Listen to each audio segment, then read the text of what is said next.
Jack Roberto update. And last night, ay nag-host pa nga si Jack sa Casino Plus. Ay nag-live si Jack dyan. At namigay pa nga ng mga pa-premyo. Grabe, pati si Jack nalula sa mga pa-premyo ng Casino Plus eh. Ang galing mag-host ni Jack eh.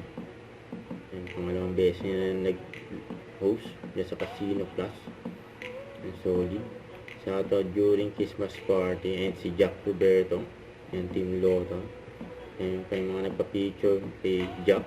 Tsaka naipaglaro din si Jack sa bata. O, ayan, ang lobo. Oo. Ayan, pa yung lobo eh. Thank you so much. Mobile Teammates, sobrang nag-enjoy yung mga fans, yung mga supporters ko, Jack Babies. Thank you so much.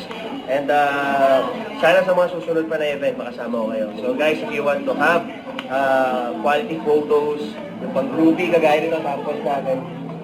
Ayan o, mga ganito guys, ayan o. Mga friends ko yan. Dito lang yan sa Mobile Image. Thank you so much and God bless. Don't forget to subscribe, click the notification bell for more updates. This is Richard Action Live. Stay tuned for more videos. See ya.